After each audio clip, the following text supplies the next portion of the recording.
Di episode sebelumnya ketika Den Yahwa membuka pintu kamar yang jaga, mereka pun bertatap muka. Oke, tidak usah banyak bacot, langsung saja ke intinya alur cerita pendek Distrik 404.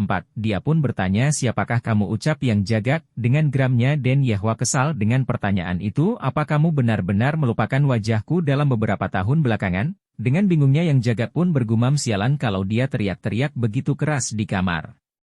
Wakil pemimpin, berarti dia kenalan dekatnya. Tapi aku salah besar, dia memakai pakaian yang sederhana dan bicara padaku dengan santai. Oh ya, mungkin dia seorang pelayan. Oh ya, maafkan aku, mungkin pikiranku sedikit kacau. Aku tidak akan menghalangimu, silakan bekerja. Yang Jagak berpikir kalau wanita ini adalah seorang pelayan. Seketika Den Yahwa, apa maksudnya ini, ucap dia sambil kesalnya. Kemudian Yang Jagak pun menimpali, apa pelayan menanyaiku tentang tugasnya, tampaknya kau tidak begitu menghargai nyawamu, atau kau ini sekedar orang bodoh, bersihkan saja yang seharusnya dibersihkan, terus kamu pergi dari sini, ucap Yang Jaga. Apa barusan kamu menganggap aku sebagai pelayan, ucap Den Yahwa sambil mengepalkan tangannya, apa aku salah?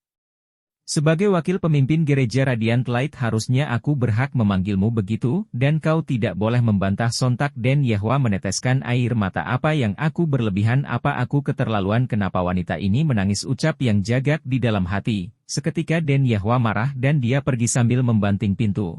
Dengan mengusap air mata, Den Yahwamu pun berkata, dasar bajingan, apa mereka serius mau menikahkan aku dengan bajingan seperti itu? Takkan pernah terjadi. Akan kubunuh dia. Dan di kamar Yang Jagak pun mengelus dadanya, ternyata pelayan di kultus demonik sungguh agresif, seharusnya ku minta dia membawakanku makanan.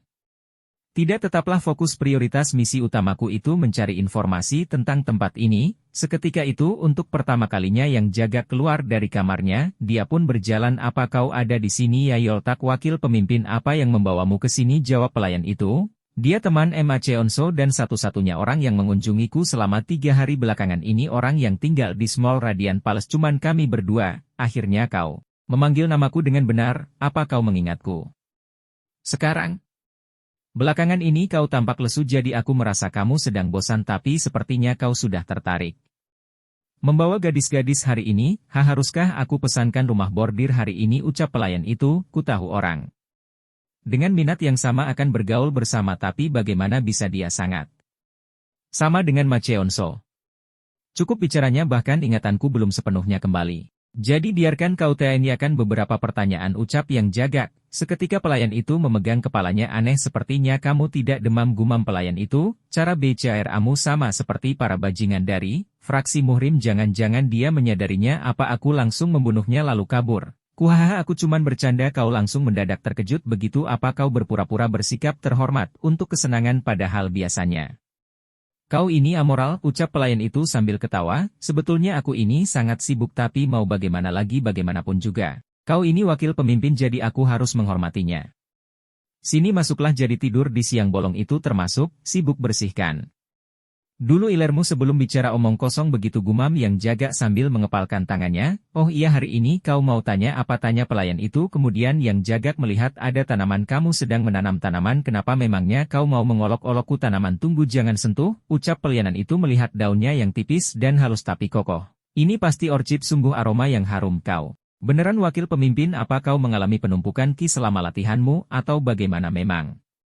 Biasanya aku bicara bagaimana, tanya Yang Jaga. Biasanya kau akan bicara, dasar bajingan, ku tantang kau bicara seperti itu lagi akan kupotong-potong lidahmu jadi 5 bagian, ucap pelayan itu. Kemudian ekspresi wajah Yang Jaga pun aneh, kenapa melihatku seperti itu? Memang benar kau sangat ekstrim, wakil pemimpin, tapi bukannya itu normal untuk seniman bela diri berkata begitu?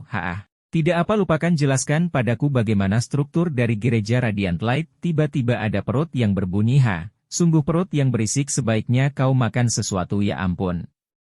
Ayo keluar dulu, kita bicara sambil makan siang. Ingatkah kau dengan tempat Myeongchun yang kita datangi? Mereka menangkap babinya hidup-hidup, merebus dan memotongnya, kemudian disajikan di atas piring dengan bawang putih dan mentimun, dagingnya benar-benar meleleh di dalam mulut. Bukan itu saja, mereka mencampur jagung dan telur dari Hanam di bubur. Lezat ini sesendok penuh, kamu akan meleleh dalam kenikmatan. Yang Jaga pun mendorong pelayan itu, ayo kita pergi, sepertinya enak. Sepertinya kita tidak bisa ke sana, lain kali saja, ucap pelayan itu. Kenapa? Yang Jaga sambil marahnya.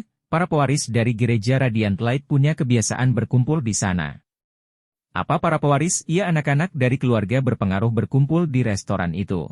Setelah itu mereka pun keluar untuk pergi makan dan di perjalanan pelayannya pun bertanya beneran kita mau ke sana? Ia sudah jalan saja jangan banyak tanya kau belum menjawab pertanyaanku tentang kultus demonik. Pertama gereja Radiant Light itu terbagi menjadi 9 palace.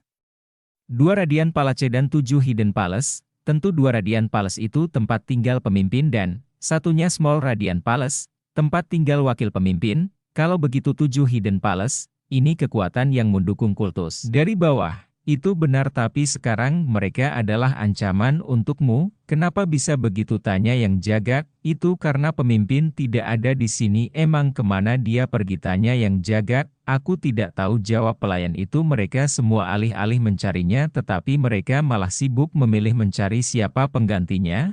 Pemimpin kultus demonik Ma Taepyong katanya dia menghilang setelah meninggalkan pesan yang bertuliskan jangan mencariku. Sudah pasti serigala berusaha menjadi raja gunung dengan kepergian sang macan. Tapi bukannya ada wakil pemimpin, kedengarannya seperti kau membicarakan orang lain. Sudah cukup ayo lanjutkan. Baik memang siapa yang akan memilih wakil pemimpin sebagai pemimpin selanjutnya?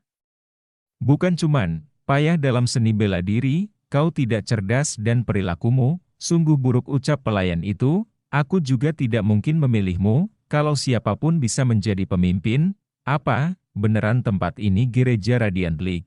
Itu lebih seperti gerejanya anjing kalau kau jadi pemimpinnya. Ada benarnya, kenapa kau sepertinya senang mengoceh di depanku ucap yang jaga, hahaha. Maksudku itu yang dikatakan orang lain aku ini bawahanmu. Yang setia wakil pemimpin bagaimanapun juga katanya kau kehilangan segalanya kalau tidak berhasil menguasai Heavenly Demon God Arts tapi kelihatannya.